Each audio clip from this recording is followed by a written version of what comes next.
16 दिसंबर 1985 Manhattan, New York. शहर Christmas की रोशनियों से जगमगा रहा था। सड़कों पर रश था, हवा में बर्फ की काट थी, लेकिन मिड टाउन की 46वें स्ट्रीट पर गर्मी कुछ और ही थी। स्पार्क्स स्टेक हाउस के बाहर जो अंधेरी साजिश जारी थी, वो शहर की तारीख बदलने वाली थी। शाम के 5 बज रहे थे, दफ्तरी लोग घरों को लौट रहे थे, लेकिन एक सफेद Lankan town car Aahista Aahista rush में रेंग रही थी।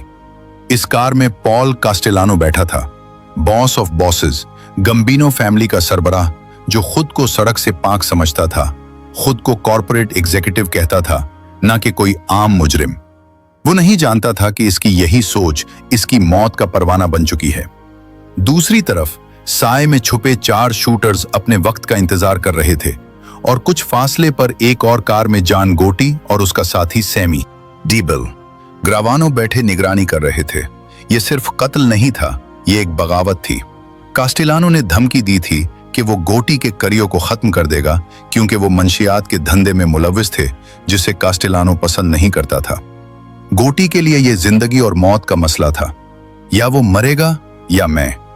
जैसे ही कास्टेलानो की गाड़ी रुकी और वो बाहर निकला, शूटर्स, जिन्होंने रूसी तर्ज की टोपियां और लंबे कोट पहन रखे थे, तेजी से आगे बढ़े। कास्टेलानो को संभलने का मौका तक न मिला। निस्फ दर्जन गोलियां उसके जिस्म में पैवस्त कर दी गईं। उसका ड्राइवर और अंडर बॉस भी मारा गया।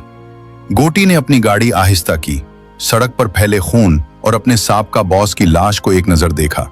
ये नजर खौफजदा नहीं थी, बल्कि फतह के नशे में थी। इसी लम्हे पुराना माफिया खत्म हो गया और जॉन गोटी का नया पुरतशद्दुद दौर शुरू हुआ। गोटी की ये बेरहमी रातों रात पैदा नहीं हुई थी। उसकी कहानी ब्रोंक्स की कच्ची आबादियों से शुरू होती है, जहां वो अतालवी तारकीन वतन के गरीब घराने में पैदा हुआ। 13 बच्चों में से 5वां, बाप मजदूर, घर बमुश्किल चलाता था। गोटी ने बचपन से ही ये सीखा कि ताकत ही कानून है। स्कूल उसके लिए नहीं था, सड़क ही उसका निसाब थी, मारपीट और चालाकी उसकी तालीम।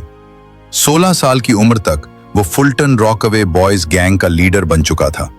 ट्रक चराता, लड़ाइयां करता और पुलिस से आंख मचोली खेलता। लेकिन उसके अंदर एक करिश्मा था। वो सिर्फ गंडा नहीं, बल्कि लीडर था। वो चाहता था कि लोग उसकी इज्जत करें, चाहे वो खौफ की वजह से ही क्यों ना हो।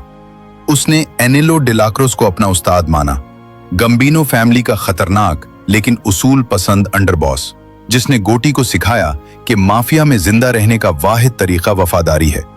लेकिन गोटी के लिए वफादारी का मतलब सिर्फ अपनी जात से वफादारी था। पॉल कास्टेलानो के कत्ल के बाद जॉन गोटी गंबीनो फैमिली का सरबराह बन गया, लेकिन वो आम डॉन नहीं था। रिवायती माफिया बॉसेस साए में रहते थे। वो नहीं चाहते थे कि कोई पहचाने। गोटी उसके बिल्कुल बरक्स था। वो रोशनी का भूखा था। उसने $2000 के हाथ से सुले हुए अतालवी सूट्स पहनना शुरू किए, रेशमी रुमाल, हीरे की अंगूठियां और बालों का वो स्टाइल जो उसकी पहचान बन गया। जब वो घर से निकलता तो सहाफियों का हुजूम उसका मुंतजिर होता। वो किसी फिल्म स्टार की तरह मुस्कुराता, हाथ हिलाता और कभी कभार मीडिया से मजाक भी करता। मैं तो सिर्फ एक प्लम्बिंग सप्लाई का सेल्समैन हूं, वो कैमरे के सामने मुस्कुरा कर कहता।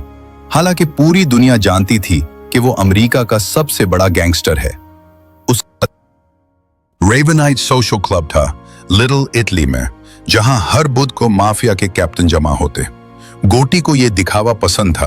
वो लोगों को यह बावर कराना चाहता था कि कानून उसका कुछ नहीं बिगाड़ सकता, और कुछ अरसे तक वाकई ऐसा ही लगा।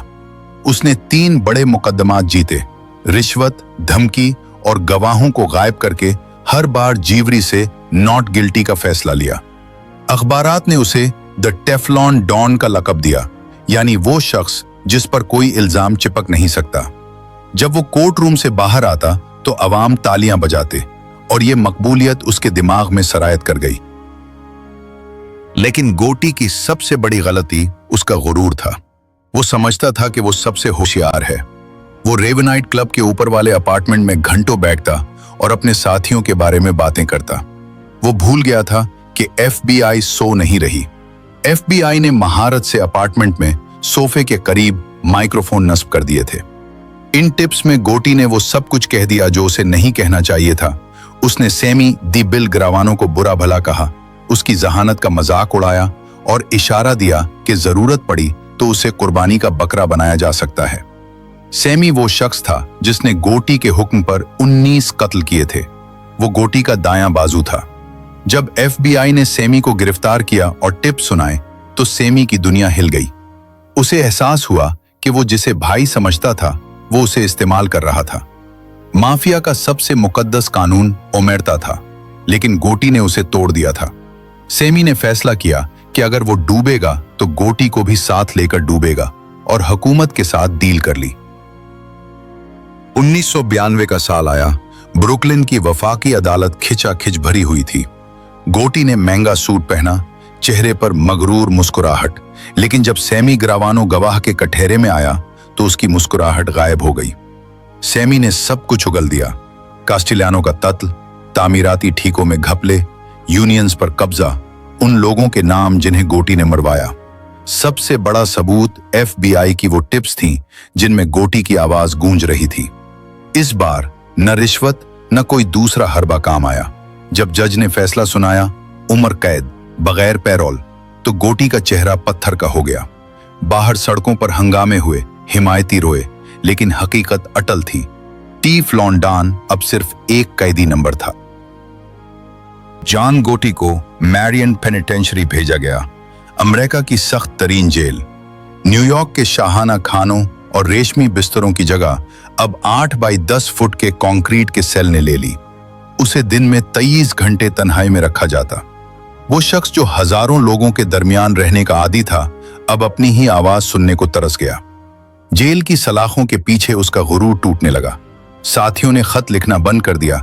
दुनिया उसे भूलने लगी। फिर कैंसर ने हमला किया।